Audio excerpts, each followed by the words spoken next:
Oke, kita tarik lagi. Di mana kesalahan orang meyakini Allah bertempat? Kesalahannya pada filsafat materialis yang mereka anut.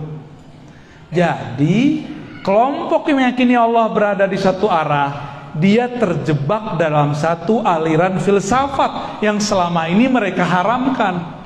Nama filsafatnya falsafah madiyah. Apa artinya? Filsafat materialisme. Bahwa segala sesuatu mesti berkarakter seperti karakter benda. Benda mesti bertempat. Allah itu ada, maka Allah ada mesti bertempat. Gitu menurut mereka. Jadi ada seorang mereka ngobrol sama saya, debat saya. Kalau Anda meyakini Tuhan tidak bertempat, berarti Anda meyakini Tuhan tidak ada. Kalau dalil dibalas dalil, hujah dibalas hujah, kalam dibalas kalam, kalau tinjunya dibalas tinju. Jangan coba-coba sakiti ulama ahlu sunnah. Satu gores nyakitin ulama, kami turun semua. Assalamualaikum warahmatullahi wabarakatuh. Alhamdulillahilladzi ja'alana minal muwahhidin, walhamdulillahilladzi ja'ala minal mu'minin, walhamdulillahilladzi ja'alana min ummati sayyidil anbiya'i wal mursalin. Amma ba'du. Saudara sahabat yang dimuliakan Allah, di sela-sela kesibukannya masih sempat ngaji ya. Alhamdulillah. Tema kita agak sedikit menguras akal, tapi akal bakal senang. Jadi jangan pernah katakan akal saya tidak cerdas. Akal kita cerdas, cuma jarang diolah. Temanya apa? Apakah Allah tidak bertempat? Oke. Kita nggak usah pakai teori aneh-aneh, pakai Quran, Sunnah aja ya. Quran, Sunnah, Quran, Sunnah. Karena akidah mesti sesuai dengan informasi, dengan yang kita yakini. Allah yang kita yakini menurunkan berita-berita, dan berita itu ada di dalam Al-Quran. Tinggal kita baca, kita pahami. Masalahnya kemampuan memahami, ini yang masalah. Jadi sebenarnya Qurannya satu, Allahnya Esa satu. Yang banyak itu kepala orang yang baca Qurannya. Orang yang sudah nyantri 7 tahun, 6 tahun dengan yang nyantri setahun, beda nggak hasil bacaannya? Yang dibaca sama Quran, benar ya? Anak S1 tulisannya sama nggak dengan anak S2? Hasilnya beda. Tapi sekarang banyak orang kualitas anak SD ngomentarin doktor, profesor, ya. Kualitas baru hijrah kemarin sore ngomentarin kiai, nginterin ustadz, masyaikh yang sudah puluhan tahun hari-hari bersama Alkitab dan Sunnah. Inilah kemudian menjadi PR kita bersama, ya. PR kita bersama ini. Inilah yang membuat masjid-masjid konflik, komplek-komplek tengkar. Karena yang kualitas baru ini dia ngerasa udah besar, dia ngerasa udah setara masih ustadz. Coba aja lihat antum komentar-komentar di sosial media, itu kan nggak tahu diri itu. Kalau nggak ngerti baru hijrah, uskut kul khairan auliyasmut, katakan khairan. Khairan itu kata-kata baik yang relevan. Ada baik tapi nggak relevan, nggak cocok. Udah baik harus dikasih yang pasnya. Ini udah nggak ngerti komentar, ya lucu. Saya masih ingat kalam Imam Syafi'i, jika aku berdebat dengan orang pintar pasti dia kalah, tapi kalau berdebat sama orang bodoh pasti aku yang kalah. Jadi kalau udah ketemu gitu, masjid rame Pak di situ. Saya yakin masjid ini salah satunya nih. Tercium baunya, ya. Nggak bisa dibuat-buat itu. Jamaahnya, personalnya mungkin, wallahu alam saya nggak ngerti. Kan saya nggak pernah nanya dan belum pernah mampir di masjid ini. Itu aura terasa ketika sholat. Saya pernah ke satu wilayah di Cibinong, sholat di situ. Itu masalah kunut doang. Itu orang sholat rame, tapi hatinya nggak nyatu. Kan terasa Pak, terasa bener. Saya biasa sholat tuh antara merem buka. Sekali itu kunut saya buka mata, bener. Segini nggak ngangkat, sono ngangkat. Tapi dalam batin mereka ada terbersit. Imam nih ahli bid'ah gitu. Jadi nggak nyatu sama imam. Terus ngapain dia sholat di situ? Kita kalau mau bermakmum dengan seseorang, kita serahkan kendaraan sholat ini kepada dia. Mau dia nggak kunut, mau dia kunut, urusan dia. Sama juga tuh, yang biasa kunut, imamnya nggak kunut, berdiri dulu lama-lama. Ya salam, ya sama aja tuh. Sama-sama parah, nggak mengerti bagaimana cara berbeda. Apalagi dalam bab akidah, ya. Siap mendengarkan, ya. Siap, jangan pakai khayal anak-anak, ini pakai akal. Dengan akal tembuskan ke dalam kolbu, nanti baru ringan memahami ini, ya. Mari kita baca surah Al-Fatihah. Al-Fatihah. Bismillahirrahmanirrahim.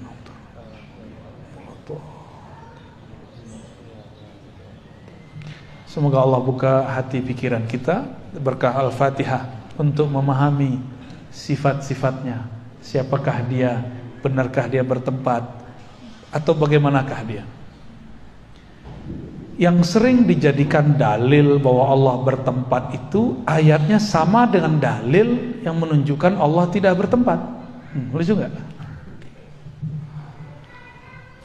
Kalam ulama yang dinukil untuk memahami ayat tersebut sama dengan orang yang pro dan kontra.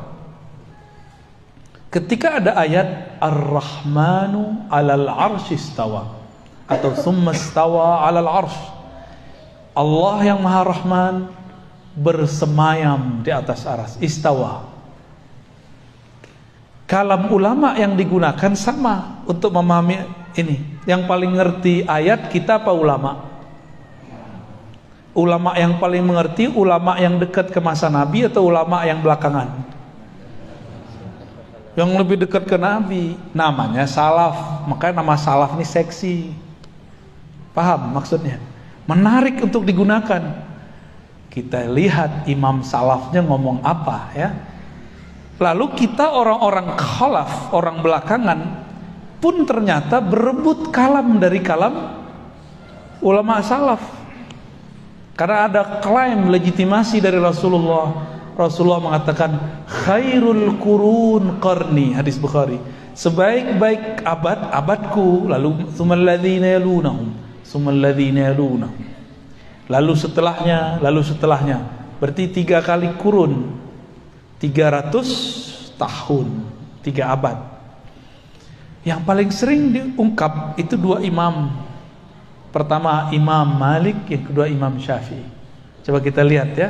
Nanti antum akan ketawa-ketawa sendiri atau dalam hati, oh begitu toh. Berarti selama ini kalam imam ini dipelintir gitu. Kata Imam Malik, ketika ada seseorang ngetes, kaifal istiwa, bagaimanakah istiwa? Dalam satu riwayat dia mengatakan al istiwa ma'lum. Istiwa itu dimaklumi maknanya, bahwa istiwa dalam bahasa Arab ada 15 makna. Itu maksudnya maklum. Kalau kita Arab maklum. Kalau dia maklum beneran, Arab beneran dia. Ya Arab cemas. Terus wal kaif. Nah, ini satu riwayat ini yang jadi persoalan. Wal kaif majhul. Kaif tata caranya tidak diketahui. Ini kalam berbahaya. Wal imanu bihi wajib. Percaya kepada istiwa wajib. Wassual anhu bid'ah. Mempertanyakannya bid'ah. Entena li bid'ah. Maka beliau mengatakan akhrijuhu. Sekarang keluarkan dia. Itu kali-kali umur Imam Malik ngusir orang. Gak pernah beliau ngusir orang. Karena beliau tidak mau ada ahli bid'ah duduk di majelisnya. Tapi bid'ah versi Imam Malik bukan bid'ah versi kita. Di kita cuma karena beda masalah fikih disebut bid'ah. Sahabat-sahabat yang karena Allah, persoalan fikih lebih luas dari akidah, lebih leluasa, lebih santai, lebih banyak khilafiyahnya. Cuma karena beda yasinan gak yasinan udah gak mau bermajlis. Cuma karena beda kunut gak kunut udah gak mau bermajlis. Cuma beda Sayyidina sama Sayyidina udah gak mau bareng. Itu gagal fokus. Itu bukan bid'ah, itu namanya khilafiyah. Apa beda khilafiyah? Diperdebatkan dalilnya, dalilnya ada. Kalau bid'ah tidak ada dalilnya. Bisa bedain? Apa beda bid'ah dengan khilafiyah? Bid'ah tidak ada dalilnya. Kalau khilafiyah diperdebatkan dalilnya. Orang yasinan punya dalil nggak? Orang anti yasinan punya dalil juga.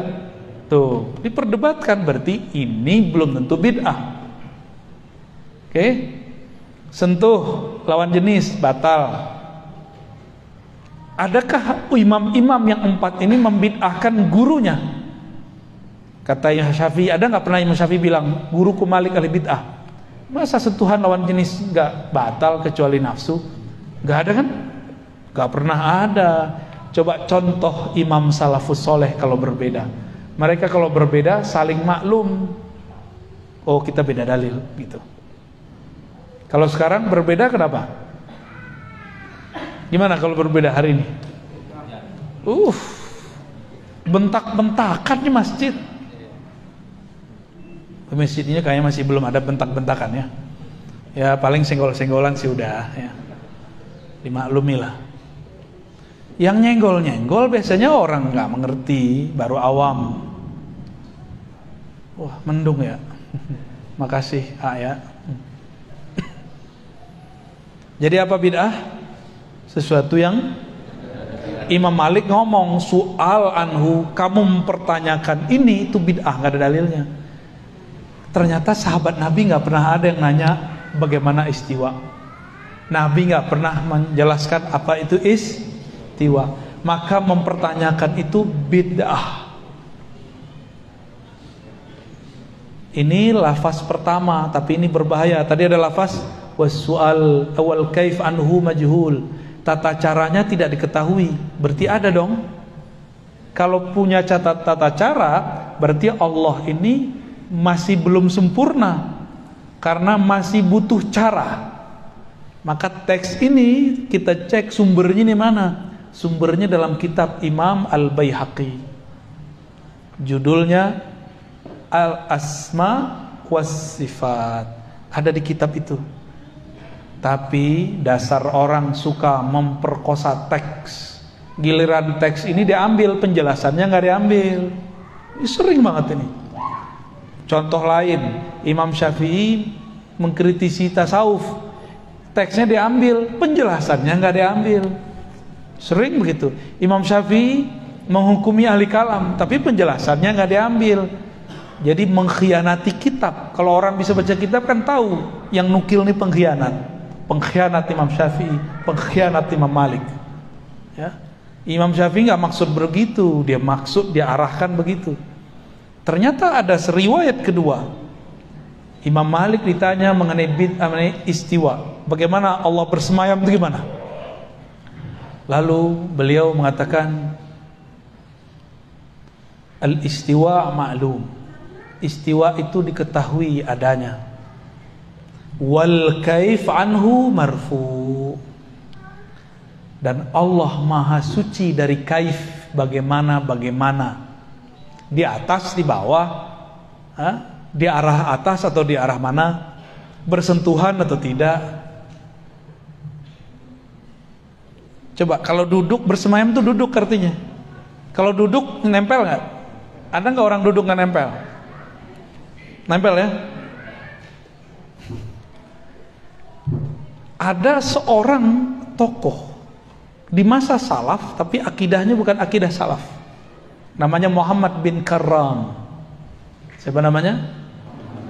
Muhammad bin Karram ini dia periwayat juga, tapi akidah dia kacau. Dia mengatakan Allah istawa, duduk dan bersentuhan dengan arsy. Tuh, gawat ya tuh. Dia wafat tahun 255, orang gila dia salaf. Maka ada salah seorang imam yang juga dia ahli hadis, tapi akidahnya tidak mengikuti ahli hadis. Namanya Utsman bin Sa'id Ad-Darimi. Coba diulang-ulang namanya. Utsman bin Sa'id Ad-Darimi. Kan dari tadi kita udah sepakat mau serius nyebut nama ya. Utsman bin Sa'id Ad-Darimi. Udah siang-siang panas nyebut nama lagi ya. Wafat 280 Hijriah. Dia menukil ajaran si Muhammad bin Karam tanpa dia sadari. Apa kata dia? Allah benar-benar di atas, dibatasi oleh aras dan langit. Maka Allah mempunyai dua batas. Bahaya nggak tuh? Ada orang meyakini Allah punya batas. Batasnya Allah adalah langit dan aras. Itu akidah Nabi atau akidah kelompok yang bertentangan dengan Nabi? Gak usah langit dulu, batas. Kata batas ada gak di Quran? Untuk Allah? Gak ada. Tapi dia mengatakan, siapa yang menolak Allah punya batas, berarti dia menolak Al-Quran. Tuh, ayatnya sama. Lalu saya ceklah, Darimi ini pakai ayat mana? Lo ayatnya Ar-Rahman 'alal arsis tawa. Ilaihi yus'adul kalim. Kepadanya lah diangkat kalimah. Malaikat ada naik setiap hari, setiap sore. Bagi dia itu dalil Allah bertempat di atas aras. Dan yang paling lucu, mereka berkeyakinan Allah di atas aras. Itu dalilnya Rasulullah Mi'raj. Padahal Mi'raj itu bukan dalil Allah bertempat di aras. Mi'raj itu dalil sholat, sejarah sholat. Itu dua hal yang berbeda. Nah, inilah uniknya umat Islam. Umat Islam ini nggak punya lembaga khusus yang punya otoritas seperti di agama lain. Agama ini nikmat plus musibah. Nikmatnya Bapak ini kalau ngaji bisa jadi penafsir. Kalau nggak ngaji stop dulu, karena menafsir dengan hawa nafsu neraka tempatnya. Mau depan neraka. Ya, jangan coba-coba ya. Kalau nggak ngerti uskut. Kalau nggak ngerti diem aja udah, ya. Karena orang diem ini dia cukup syahadat masuk surga udah. Tapi kalau dia mulai komentar Allah bertempat, udah dihisap itu kalam. Yang bilang Allah tidak bertempat juga dihisap. Apa dalil dia ngomong begitu? Ya. Maka yang afdol itu cukup baca Qul huwallahu ahad, selesai. Katakanlah Allah Maha Esa, udah beres. Asyhadu an la ilaha illallah asyhadu anna Rasulullah. Cuma kan kita ini suka mencari-cari sesuatu yang gak perlu dicari, menanyakan sesuatu yang gak perlu ditanya. Makanya orang ini datang katanya ilmiah. Apa itu istiwa? Bagaimana cara istiwa? Nah, Imam Malik jawab, tata cara istiwa maha suci Allah dari itu. Berarti istiwa bukanlah diartikan duduk. Kalau duduk itu ada caranya. Nih saya duduk, ada caranya kan? Duduk. Lebih gede saya apa kursi? Beneran? Allah kalau duduk di atas aras lebih gede mana? Tuh, kalau kita bilang sekali istiwa artinya julus, qu'ud. Karena si Ibnu Karam dan Darimi bilang arti istiwa itu duduk. Antum mau salaf yang begitu? Itu bukan salafus soleh, itu salafut toleh. Ya, Imam Ahmad gak pernah mengajarkan itu. Imam Malik gak pernah mengajarkan itu. Imam Nafi' tidak pernah mengajarkan itu. Syafi'i tidak pernah mengajarkan itu. Sufyan bin Uyainah gak pernah mengajarkan itu. Mereka cuma ngomong Allah istawa, selesai, gak ada komentar. Itu yang disebut salaf. Itu akidah saya. Maka saya tidak memaknai istiwa. Saya tidak mentakwil istiwa. Hanya Allah yang tahu makna istiwa. Itulah kalam Imam Syafi'i. Dipretelin lagi. Kata Imam Syafi'i, wallahu a'lam bimuradi, atau ala ma aradahu Allah wa rasuluh. Istiwa itu, bersemayam itu sesuai dengan maksud Allah dan Rasulnya. Coba ulangi. Sesuai maksud Allah dan Rasulnya. Yang Allah maksud tahu nggak? Bagi mereka yang Allah maksud duduk. Itu berarti mereka menggiring kepada satu pemahaman.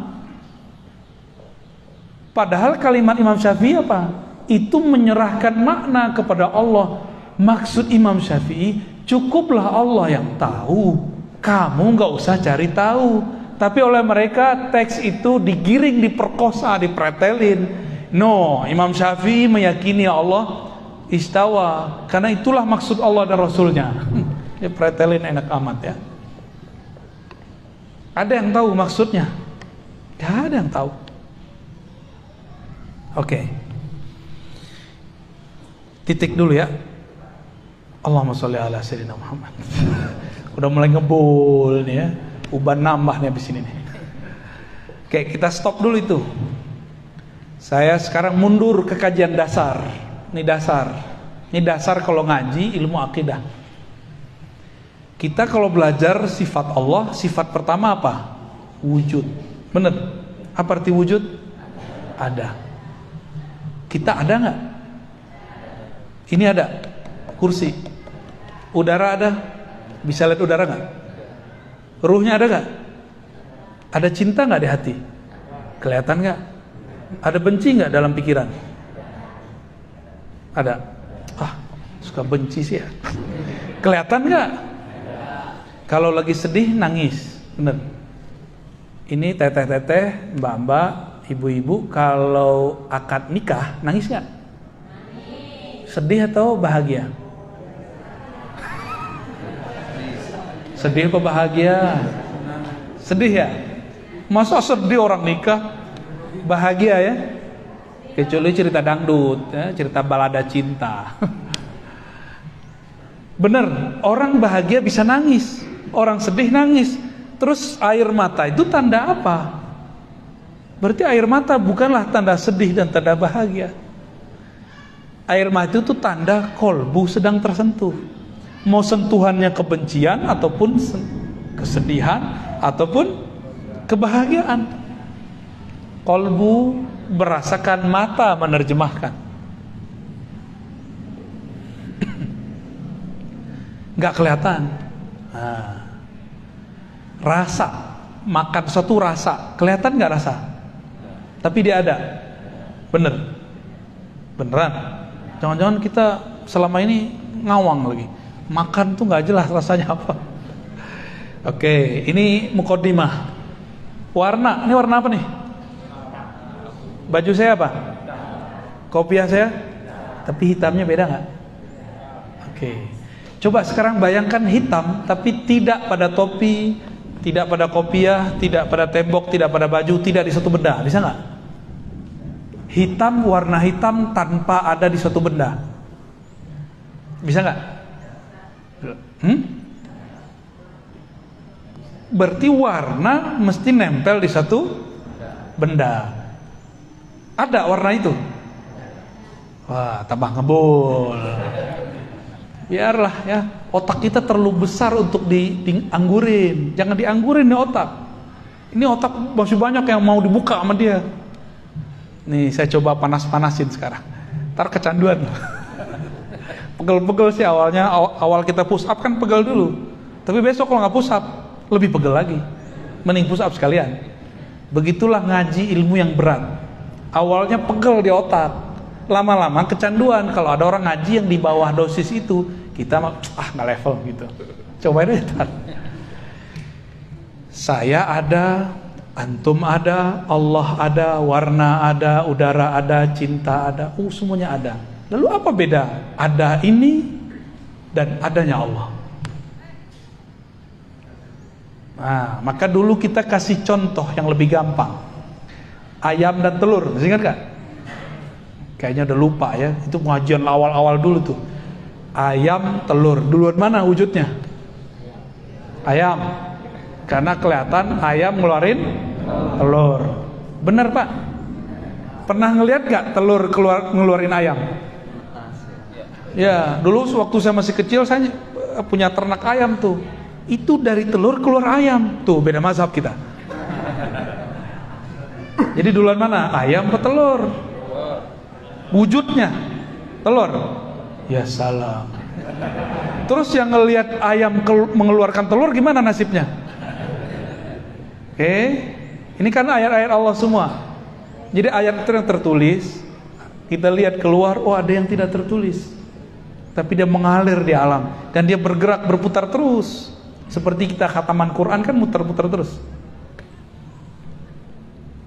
Si telur protes, gua duluan, itu ayam keluar dari gua tuh. Kata si ayam, kamu kan keluar dariku. Ini namanya muter-muter, ya, disebut debat kusir. Bahasa Arabnya daurun. Daur, muter aja. Kalau perdebatan tadi tidak dibedah dengan ilmu ini, maka orang akan muter terus. Yaudah suka-suka saya, sukamu suka-suka kamu. Gak bisa begitu, harus dilerai ini orang tengkar. Masalah Allah, masalah wujud, ya. Allah wujud, benar. Kita wujud, ini namanya wujud apa? Benda. Bahasa Arabnya jisim, jasmani. Jasmani bahasa Indonesia itu benda begini. Tapi dalam bahasa Arab jisim semua benda, baik benda kasar, halus ataupun molekul-molekulnya tidak bisa dilihat oleh mata. Maka dalam bahasa Arab wujud dibagi dua. Ada wujud Allah, ada wujud selain Allah. Oke? Ingat-ingat ya. Ingat-ingat. Kalau nggak antar nggak naik kelas. Wujud selain Allah itu dibagi dua lagi. Ada wujud benda kasar, ada wujud benda halus. Ada yang nambahin satu lagi, namanya wujud sifat, wujud karakter. Warna, penyakit, cinta, benci, senang, susah, itu namanya karakter, sifat.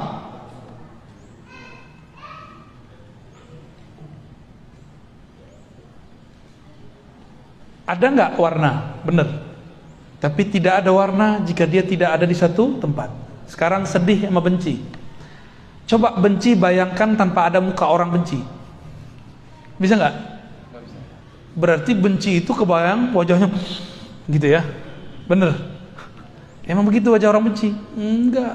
Psikopat benci wajahnya datar aja. Orang munafik taat, zahirnya batinnya tidak. Jadi jangan terpengaruh oleh zahir. Benda ini baik benda kasar, benda halus. Benda kasar nih, udara, cahaya, ini benda halus. Benda punya karakter wajib, yaitu bertempat. Nah, coba diingat-ingat. Benda pasti Ini kalau ada whiteboard enak nih Pak. Kita panah-panahin. Wujud benda bertempat. Allah benda bukan? Bukan. Wujud Allah bukan benda. Maka wujud Allah tidak Nah, gitu rumusannya. Dalilnya mana dari Quran? Laisa kamitslihi syai'un. Surat Asy-Syura ayat 11. Apalagi dalilnya? Allahus Samad. Bahkan dalilnya Ahad. Ahad itu masuk di sana. Sebelum ada arasy, Allah ngapain? Nganggur. Katanya Allah mesti bertempat. Terus di mana Allah? Kan repot dah. Ya. Ada dalilnya. Cuma mereka dhaifkan pada hadis sahih. Ya. Saya ulang lagi, setiap benda mesti bertempat. Maka udara ini benda dalam ilmu bahasa Arab. Dia butuh ruang, waktu. Butuh ruang dan waktu. Bapak Ibu ini lagi dalam ruang nggak? Bisa nggak duduk tapi tidak di ruangan? Juga bukan di luar ruangan. Bisa nggak? Duduk tapi tidak di suatu tempat. Nggak ngawang, nggak di bawah, nggak di atas, nggak di kiri, nggak di kanan, nggak di depan, nggak belakang. Bisa nggak bayangin? Nggak bisa. Berarti mustahil ada benda tidak bertempat. Sudah, oke. Mustahil ada benda tidak bertempat. Maksudnya gimana? Jangan kebalik-balik. Allah bukan benda, wujud Allah bukan benda, maka dia tidak bertempat. Tapi oleh kelompok mujassimah yang membendakan Allah tanpa mereka sadari, mereka bilang, apa kata mereka? Segala sesuatu yang mewujud mesti bertempat. Nah, ini keliru. Apa kata mereka? Segala yang wujud mesti bertempat. Kalimat ini kurang sempurna. Setiap wujud benda mesti itu yang benar. Bukan setiap wujud. Siapa yang ngomong begini? Orang yang mengharamkan filsafat tapi dia mengatakan, membicarakan filsafat. Namanya Syekh Ibnu Taimiyah. Ya, dia ini mengharamkan filsafat. Tapi istilah jisim, benda, gerak, ruang, waktu itu kan istilah filsafat semua. Dia haramkan tapi dia katakan. Menarik kan nih? Dia mengharamkan filsafat tapi dia berteori dengan filsafat.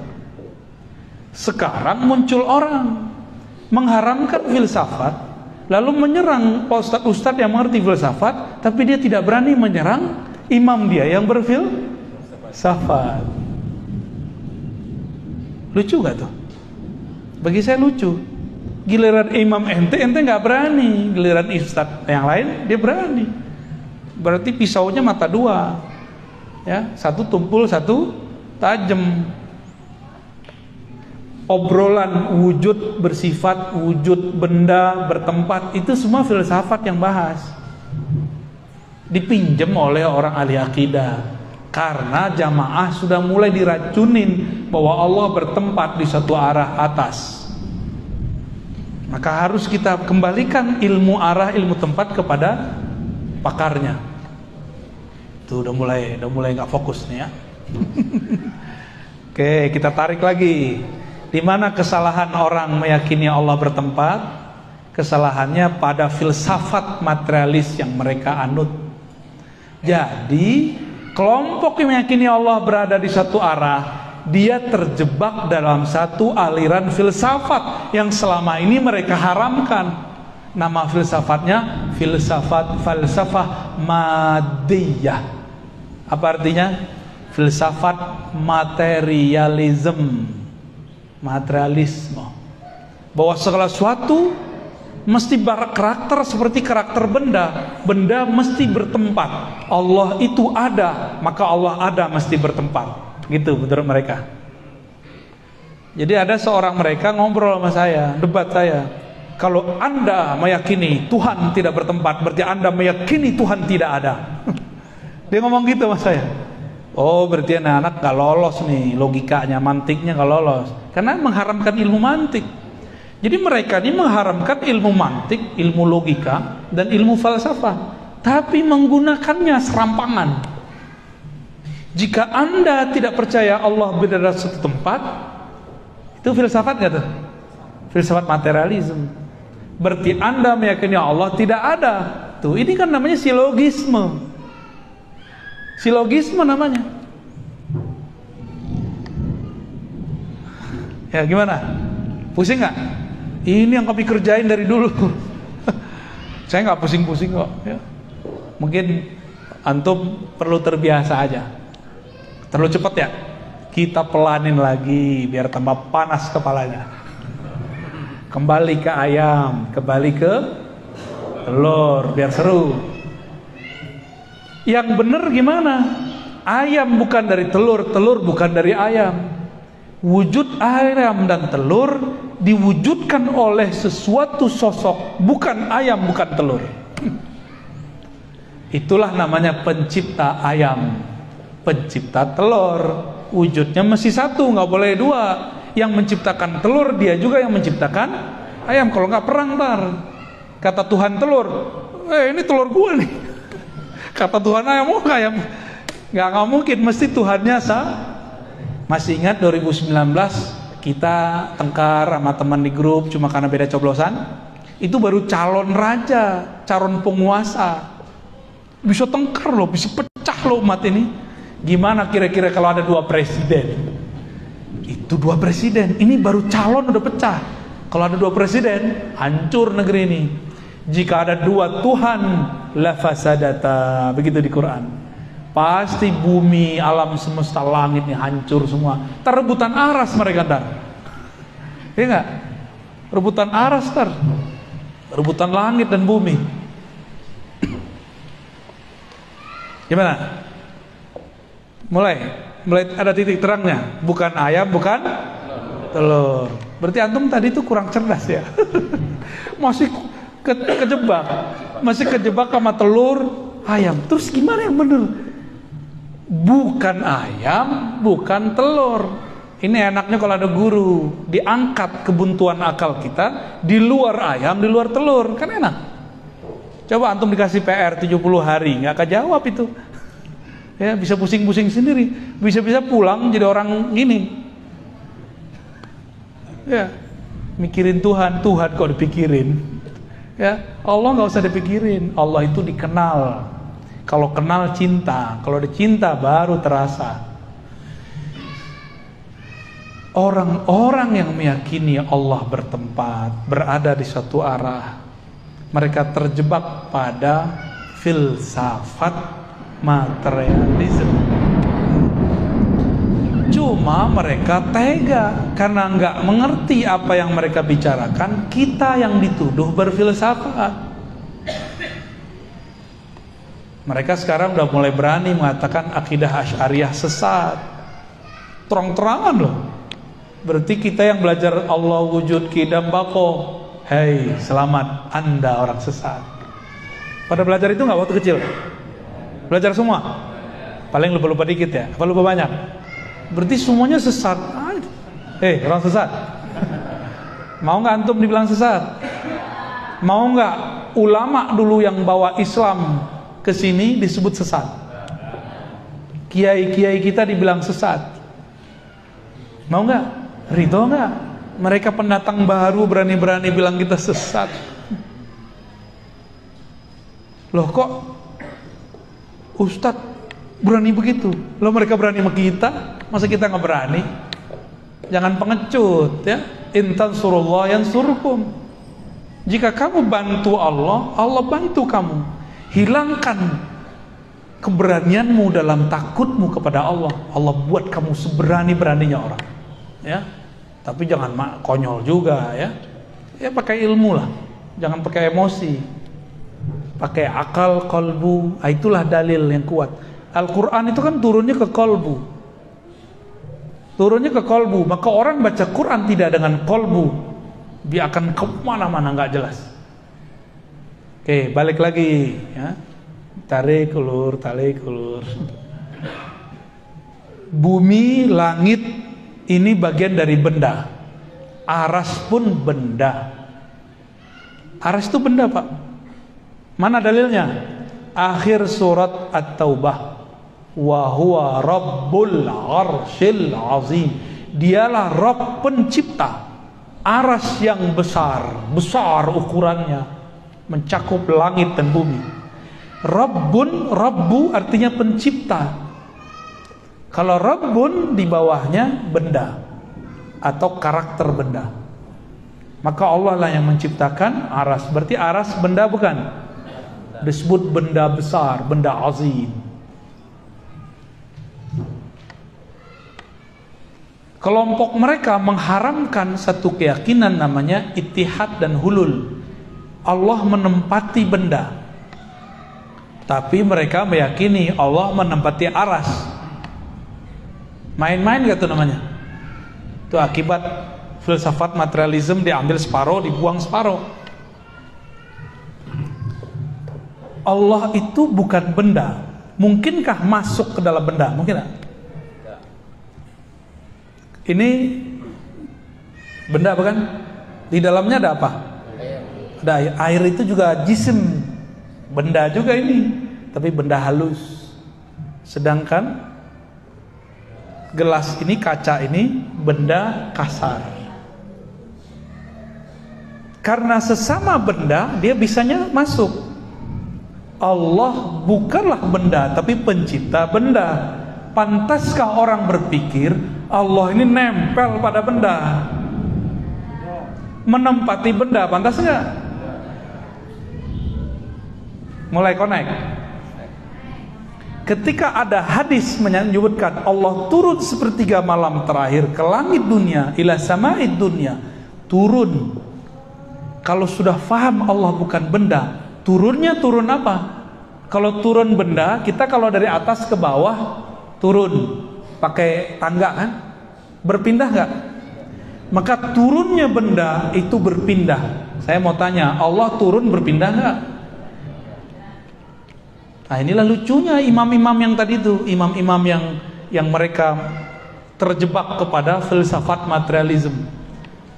Apa kata imam pendahulu mereka?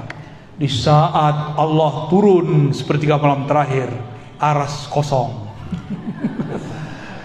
Debat lagi satu lagi, oh tidak, saat Allah turun, Allah tidak meninggalkan aras.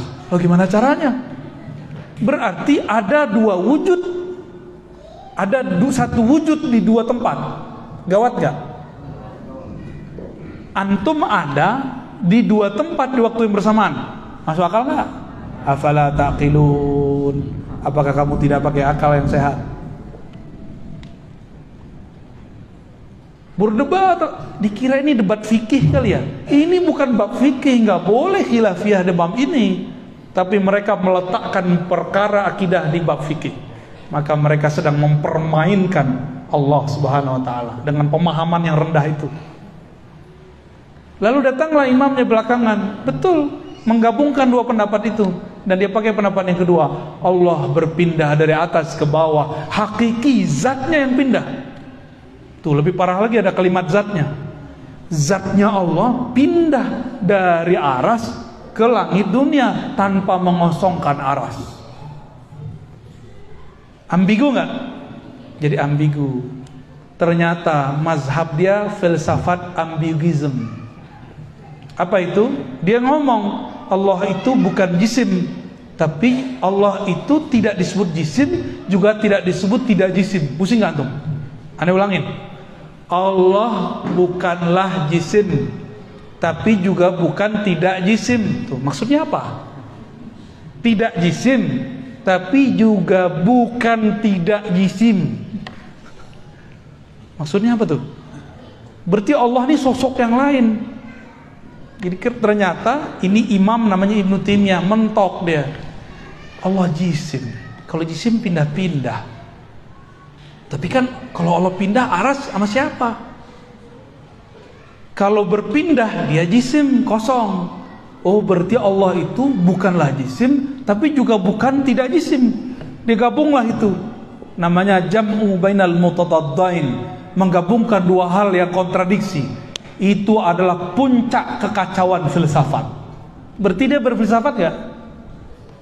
Itulah yang jadi akidah yang antum selama ini galaukan. Masih mau ikut akidah begitu? Akidah yang mengambil filsafat materialism tapi membatalkan materialism. Buat lagi jisim tapi bukan jisim, nggak disebut jisim tapi juga tidak disebut tidak jisim. Kacau itu ya. Itu kitabnya sendiri, nggak sanggup dibaca oleh pengikutnya. Judul kitabnya nanti antum cari ya kalau berani. Dar'u ta'arud bainal aqli wan naql. Menolak kontradiksi akal dan nakal. Apapun kata ayat, akal harus ikut akal-akalan dia. Jadi dia buat definisi akal sendiri, dia buat definisi dalil sendiri. Itu kitab kalau cetakan termurah 5 jilid. Ada teman saya punya 9 jilid. Kita ceklah pengikut dia sekarang, apa komentarnya terhadap kitab itu. Kata mereka, jangan baca kitab ini. Jadi mereka sendiri takut baca kitab itu. Takut blank, takut tambah kacau. Jadi teman-teman yang melakukan Allah, akidah yang meyakini Allah bertempat itu akidah filsafat. Tapi yang dituduh filsafat kan saya. Loh, saya mempelajari filsafat untuk mengetahui mana yang baik, mana yang buruk, supaya saya nggak salah ambil. Loh, ada orang mengharapkan filsafat tapi dia tidak tahu filsafat itu apa. Akhirnya banyaklah anak-anak mahasiswa yang baru hijrah Dia sehari-hari belajar filsafat, lalu diharamkan ustadz yang mengerti filsafat. Ada yang jurusan fisika nggak sini? Jurusan kimia, matematika? Ada yang dulu waktu sekolah belajar matematika? Tuh, belajar kimia? Belajar fisika? Bedakan, fisika murni, matematika murni itu filsafat. Terus antum mengharamkan, jangan-jangan gajinya dari situ kerjaannya, ya? Mikir-mikir dulu kalau mau mengharamkan sesuatu, jangan-jangan itu makanan kita harian, ya? Oh, ini bukan filsafat. Kamu yang nggak ngerti filsafat itu apa, ya? Jadi akidah yang meyakini Allah bertempat di suatu arah yang tinggi, dengan zatnya dia turun ke langit dunia, itu akidah yang tidak pernah diajarkan Rasulullah sallallahu alaihi wasallam. Cukup katakan dia istawa, jangan tambahkan maknanya. Cukup katakan nuzul, karena Allah bukan benda, maka turunnya bukan bawah. Cukup katakan istawa, jangan katakan dengan zatnya. Istawa bermakna duduk. Jika Allah bukan benda, maka istawanya bukan duduk. Jadi kesimpulan kajian kita siang ini, cukup katakan Allah laisa kamitslihi syai'. Selesai. Kalau benda istawa duduk. Ada ayat wajaa rabbuka wal malaku saffan saffa. Allah dan malaikat datang bersaf-saf. Datang berpindah nggak? Ini tadi antum datang dari rumah ke sini, berpindah tempat nggak? Sekarang ada kita nggak di rumah? Beneran? Waras. Kalau ada orang bilang saya datang ke sini, tapi kamu kalau pulang pasti ada saya juga. Itu orang kita curigai nggak?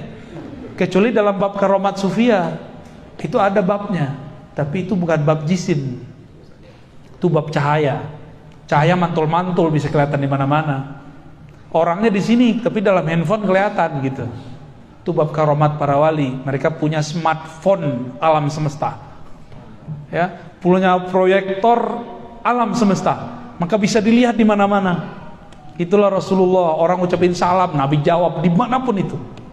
Itulah proyektor Nur Muhammad sallallahu alaihi wasallam. Jadi ngaji tasawuf deh ya.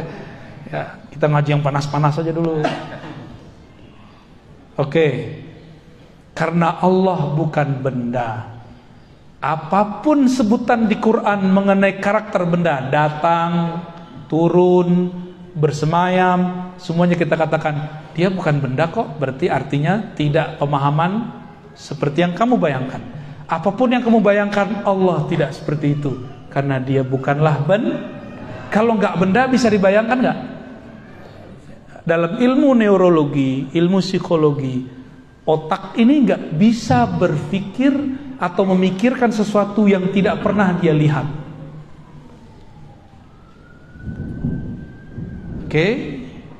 Yang bisa dilihat oleh mata, bisa didengar oleh telinga, yang bisa difikirkan oleh otak, itu bendanya harus jelas.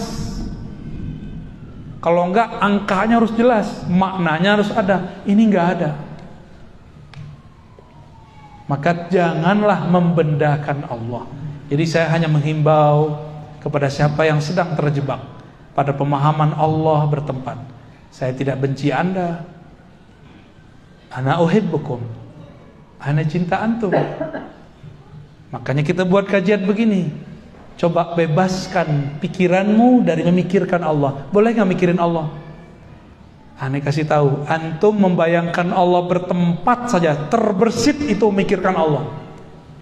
Terbayang Allah di suatu arah, itu memikirkan Allah. Nggak boleh. Nggak boleh sama sekali. Ya, mau khusyuk nggak sholatnya? Jangan bayangin Allah di arah tinggi sono, di atas aras, kejauhan. Nabi ketika orang sholat, Nabi hilangin cara berpikir begitu. Nabi pakai bahasa kolbu. Kalau di kolbu beda dengan urusan akal. Kolbu merasakan kedekatan, keintiman dengan Allah. Kata Nabi, jika engkau sholat, maka rasakanlah Allah di depanmu. Bukan itu tempat, itu cuma rasa. Beda ya? Gimana? Udah pusing belum? Alhamdulillah. Kayaknya nggak mau ngaji lagi sama Anin. Barangkali itu ya. Ada tanya jawab? Ada. Next tanya jawabnya pakai kertas ya, biar cepet. Ya. Sehari ini ada. Kalau ada yang tanya langsung boleh. Foto, silakan diatur. Ya. Alhamdulillah pada Ustaz untuk kasih atas paparan materinya. Maka untuk sesi selanjutnya kami persilakan untuk sesi tanya jawab. Untuk sementara waktu kita batasi dulu. 2 Iwan sama 2 Ahwat. Banyak amat. Satu dulu. Satu ya. Ikhwan, satu Ahwat. Ya silakan yang mau bertanya. Itu ada satu. Ada. Silakan maju aja. Itu ada tuh.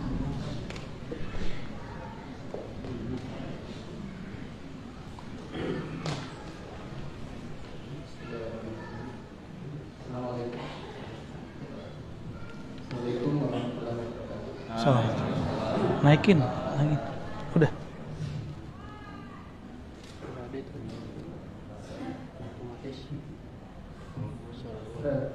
Iya ya. Emang volumenya kecil.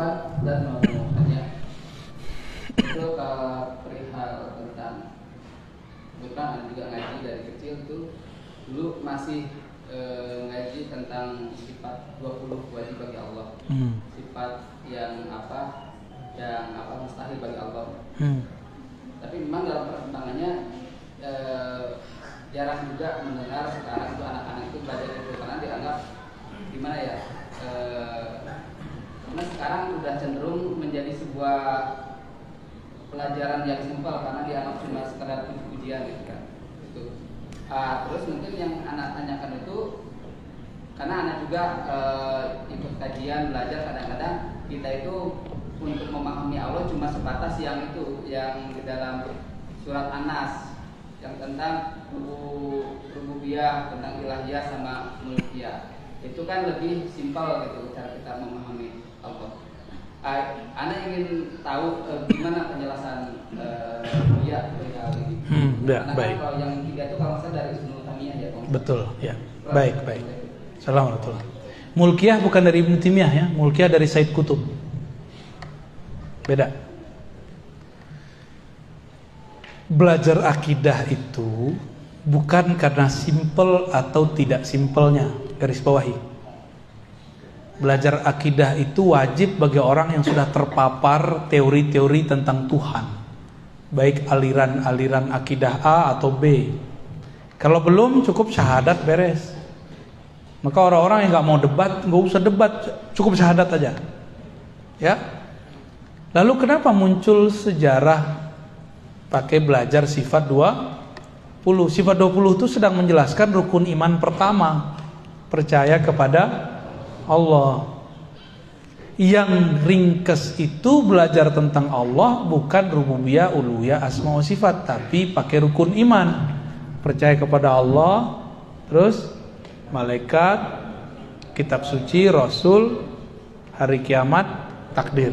Itu yang disebut simple. Cuma tadi saya kan sudah kisahkan, kitab ini dibaca oleh yang bukan ahlinya, lalu mereka berfatwa, muncullah pemahaman tempat berarah. Lalu ada yang mencoba menyederhanakan sifat 20. Bukan menyederhanakan, itu membatalkan. Ibnu Taimiyah kan membatalkan sifat 20. Maka pengikutnya sekarang membatalkan belajar sifat 20. Ini jadi problem. Kalau ente mau buat aja sendiri, tapi jangan batal. Berarti Nabi ini membagi tauhid jadi 3. Antum ketemu nggak di hadis Nabi bagi tauhid jadi 3? Ketemu nggak? Ada nggak pembagian tauhid jadi 3 di hadis? Nabi bersabda, At-tauhid salas. Tauhid itu 3. Al-awwal uluhiyah, al-thani rububiyah, al-thalis al-asma wa sifat. Ada nggak hadis begitu? Faman jahada ihdaha, gitulah. Faqad kafar. walam yakun minni wa man ankaraha falaysa minni. Ada enggak? Siapa yang ingkar kepada 3 tauhid ini bukan bagian dariku. Ada enggak hadis begitu? Coba sekarang naikin ke Quran. Ada enggak di Quran pembagian tauhid? Oh, itu tuh surat An-Nas. Itu bukan pembagian tauhid. Itu masuk ke asma wa sifat. Qul a'udzu birabbin nas. Allah itu disebut Rabbin nas, asma, nama. Terus Malikin nas, itu nama juga. Terus Ilahin nas, nama juga. Terus kenapa dibagi-bagi menjadi uluhiyah, rububiyah, asma wa sifat? Itu kan asma wa sifat semua. Yang ngerti bahasa Arab. Rabb itu nama Allah, Malik itu nama Allah, Ilah itu nama Allah. Itu asma satu, baru satu. Dari mana pembagian-pembagian jadi 3 itu? Oke, saya sebagai orang yang mengajar di kampus, kita punya satu kaidah. Seorang ulama, seorang ilmuwan boleh buat teori. Tapi teori ini tidaklah suci, boleh dikritisi. Sama kawan gak boleh kritisi. Aneh gak? Jadi antum boleh kritik sifat 20, bagus. Ntar Geja jawab. Tapi nanti kita balas pertanyaan, siap gak? Ya. Saya kritisi tauhid uluhiyah rububiyah asma sifat. Dan saya siap mendengarkan pertanyaan antum. Ya. Jangan main bantah-bantah orang, nyalain orang, tapi gilir di debat bilang, oh ente bukan ahlussunnah. Gak begitu caranya. Ya, harus fair. Sebagaimana dulu berani buat yang baru, ya. Kami kalau di kampus, Bapak yang pernah ngampus, itu ada sidangnya. Kalau lagi sidang diapain nama penguji? Disalah-salahin. Benar gak? Salah satu kajian ilmiah itu karakternya siap di debat. Ngaku kajian ilmiah, di debat bilang kita fasik mezindik. Kita debat dibilang kita jahmiyah. Kita debat dibilang kita bukan ahlussunnah. Ini klaim gak benar. Ilmiah itu bukan hadis riwayat fulan nomor sekian. Itu bukan ilmiah. Itu namanya nukil data. Ilmiah itu ada metodologinya, ada pendekatannya, ada teorinya. Berkata Syekhul Islam Ibnu Taimiyah, itu namanya nukil, bro. Copy paste namanya. Ya, menukil-nukil bukanlah ilmiah. Nukil itu justru musuhnya ilmiah. Kita buat skripsi, nukil dari skripsi orang tanpa kemudian ada tambahan. Namanya apa? Plagiat, walaupun nyebutin sumbernya. Orang selevel anak S1 aja ngerti. Loh kok anak S1, S2 ada yang terjebak akidah begini coba. Berarti dilupa dengan kaidah ilmiah yang dia bangun selama ini. Kok ada anak kampus yang sudah mengerti kaidah ilmiah, lalu dia nggak mengerti persoalan ini, malah mengkultuskan akidah ini. Kan lucu, akidah kita boleh dikritik, akidah dia nggak boleh dikritik. Berarti dia mengkultuskan siapa? Pemahaman kita boleh dibatalkan, pemahaman dia nggak boleh dibatalkan. Para ustadz kan nggak mau balesin, ya. Kita juga akhirnya yang balesin. Panaslah kepala antum kan? Jadi pembagian itu nggak ada kan? Itu pembagian baru dibuat dan Allah tidak membagi. Bagi kami yang belajar tauhid, ada kitab setebal ini, Al-Asma wa Sifat. Itu bagian dari asma wa sifat. Tapi dalam ilmu tasawuf ada pembahasan uluhiyah rububiyah, ada. Tapi pembahasannya nggak garing, pembahasannya bikin kita rindu kepada Allah. Bukan saling benci-benci jadinya kalau pembahasan tasawuf. Masalahnya kan sebagian besar antum membid'ahkan tasawuf. Yang paling lucu ada orang Muhammadiyah anti tasawuf, padahal imam dia Buya Hamka bertasawuf, tasawuf modern, benar nggak? Itu aneh bagi saya itu. Yang paling lucu sekarang kelompok anti tasawuf, imam dia Ibnu Taimiyah di akhir hayatnya nulis 2 risalah tasawuf. Ibnu Qayyim bertahun-tahun nulis kitab tasawuf. Ada namanya Madarijus Salikin, ada namanya Iddatus Sabar, ada Al-Wabilus Shayyib, banyak lagi. Ya, itulah pemanasan pada siang ini ya. Semoga panas. Terakhir ada ibu-ibu satu, akhwat satu, yang mana? Ada di kanan, ada di kiri nih, terserah nih. Langsung aja, suaranya kedengaran insyaallah. Langsung aja ke sebelah sini. Pada. Ya, langsung.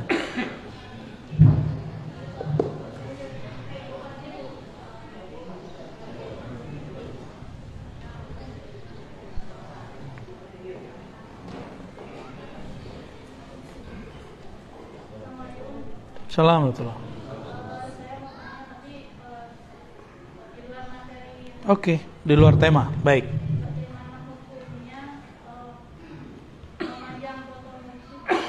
Oke. Memajang foto mursyid. Jangankan foto mursyid, foto kekasih aja boleh. Baik. Tapi mungkin pertanyaannya, ada kelompok yang mengharamkan foto, cuma nonton YouTube. Mengharamkan foto pakai kamera, nonton video. Dia mengharamkan foto. Baru tadi pagi kita bahas, apa malam tadi? Dalam 1 detik video itu ada puluhan gambar yang bergerak, diganti-ganti. Baru kelihatan dia bergerak. Maka yang mengharamkan foto, dia sedang mengharamkan sesuatu yang dia tidak mengerti. Dia telah bertentangan dengan satu ayat, wala taqfu ma laysa laka bihi ilm. Jangan kamu berpegang teguh dengan sesuatu yang kamu nggak ngerti. Jangan berfatwa untuk sesuatu yang kamu tidak paham. Itu kan gambar. Lo gambar beda sama foto. Oh, di hadisnya larangan buat gambar. Tunggu dulu.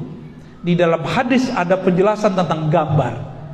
Gambar bahasa Arabnya surah. Ternyata surah, ada satu hadis di riwayat Nasai, suratun timsal. Surah timsal itu artinya patung yang disembah. Maka ulama kita yang mengerti dan bijak membolehkan untuk sarana pendidikan anak-anak buat gambar. Yang lucu itu ada fatwa, walaupun fatwa ulama terdahulu bagi saya lucu dan dipakai sekarang. Kalau gambar tumbuhan boleh, binatang nggak boleh. Kenapa? Tumbuhan nggak ada ruhnya. Lah emang tumbuhan nggak ada ruhnya? Tahu dari mana antum? Hah? Sembarangan ngomong. Di tumbuhan itu ada ruh, namanya ar-ruh an-nabati. Di hewan ada ruh, namanya ar-ruh al-hayawani. Di diri kita lengkap ada ar-ruh an-nabati, ada ar-ruh al-hayawani, ada satu lagi yang menjadi asrar rahasia Allah, namanya ar-ruh al-qudusi atau ar-ruh an-nafsani. Sama, ruh hakikat jiwa. Di dalam jiwa itu ada inti, itu namanya ruh. Itulah yang membedakan kita dengan pohon. Dalil saya apa? Ada dalilnya banyak. Sabbaha lillahi ma fis samawati wa ma fil. Yang ngerti bahasa Arab, ma dalam bahasa Arab li ghairil aqir. Yang benar pohon itu bukan gak punya ruh. Pohon itu gak punya akal. Ruhnya ada. Hewan aja gak punya akal kok. Cuma disebut ada akal insting.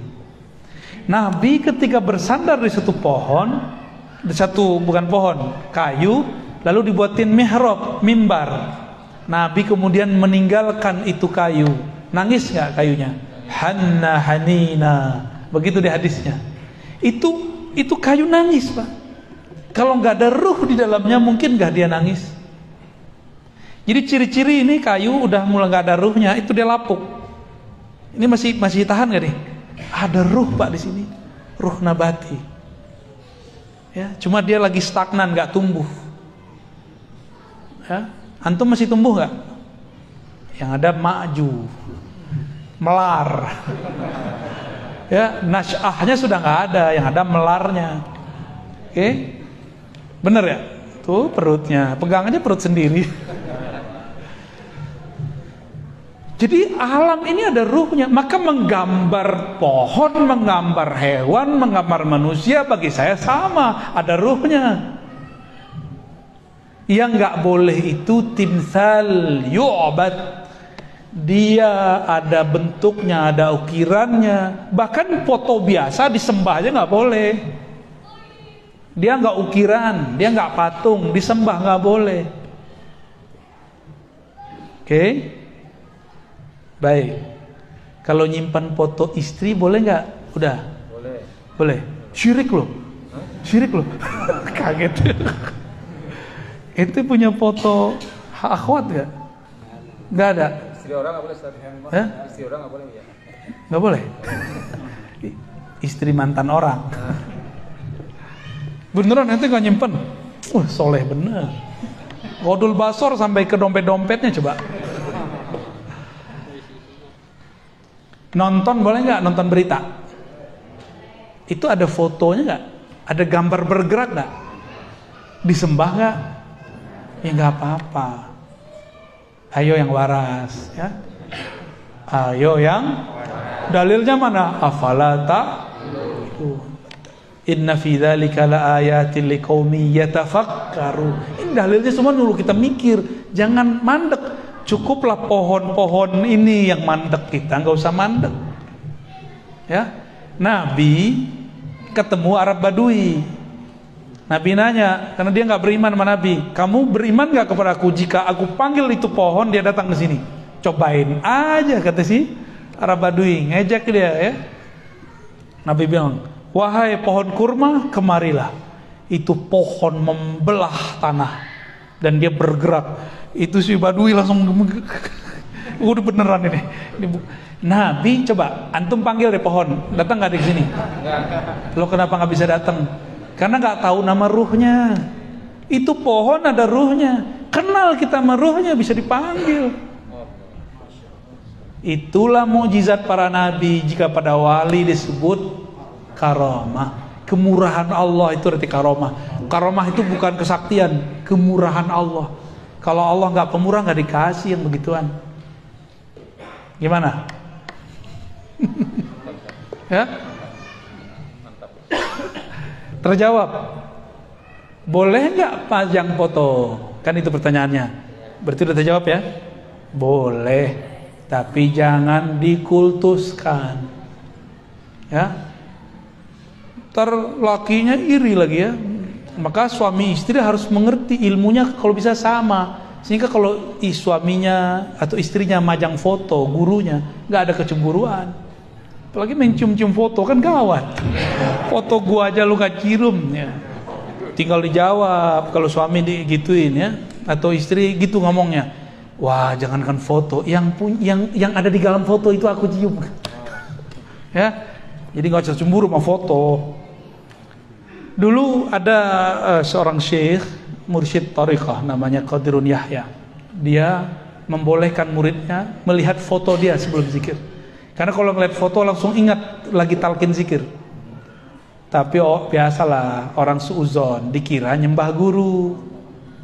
Nah, hidup itu jangan pakai suuzon, apalagi beragama. Iyyakum wazzan fa inna dhanna akdzabal hadis. Jauh-jauhlah berprasangka, karena itu sebohong-bohong kata-kata dan aktivitas. Ya. Kita nggak suuzon juga ke kelompok sebelah ya. Yang banyak kan mereka suuzon sama kita. Kita maulidan dibilang kita menyerupai Nasrani ya. Kita baca Sayyidina dibilang kita nyembah. Kita menjelaskan, ini hak kita menjelaskan bahwa kami bukan menyembah selain Allah. Kami tawasul tidak menyekutukan Allah. Kami maulid bukan menyamai menyerupai kelompok agama sebelah. Kita punya agama sendiri ya. Sudah 1:30, habis ini saya mau jalan lagi ke Al-Maksum, Universitas Al-Maksum. Kita ada kajian di sana ya. Sekarang katanya sudah boleh ikut ya. Sudah boleh terbuka. Silakan kalau ada yang kesempatan, kita ngaji di sana tentang syariat, tarekat, hakikat, ma'rifat. Kalau mau di sana ya, teorinya. Prakteknya harus datang. Mahal itu, nggak bisa dibeli. Antum mau beli berapa juga nggak bisa. Kalian kesimpulan sama muhasabah aja. Baik, kesimpulan aja ya, nggak pakai muhasabah ya. Kesimpulan kajian kita pada siang yang berkah ini, pertama, Keyakinan bahwa Allah bertempat bukanlah ajaran Islam, itu ajaran filsafat materialisme. Ya, yang kemudian diayat-ayatkan, yang disunah-sunahkan. Yang kedua, ajaran Ahlus Sunnah, ajaran yang dibawa Rasulullah, cukup katakan istawa, cukup katakan nuzul, cukup katakan semua yang antum mau katakan, tapi yakini Allah bukan benda. Maka hilanglah bayangan duduk, bayangan berpindah-pindah dari dalam diri kita. Dan yang ketiga, sebenarnya pembahasan ini tidak wajib diketahui semua orang. Namun karena kerusakan akidah sudah berkembang, kerusakannya sekarang adalah berkembangnya keyakinan yang mendoktrinkan umat Allah bertempat, barulah kita buka suara. Dulu mana ada saya bahas-bahas begini. Bagi saya ini pembahasan orang pesantren, tapi umat sudah diracuni, maka kajian pesantren kita bawa keluar, kajian Al-Azhar kita bawa keluar, kajian ulama Hadramaut kita bawa ke sini, kajian ulama di Suriah kita bawa ke sini. Ya, itulah oleh-oleh dari kami. Semoga bermanfaat. Semoga kita diterima sebagai hamba Allah yang diridhoinya. Amin ya rabbal alamin. Mohon maaf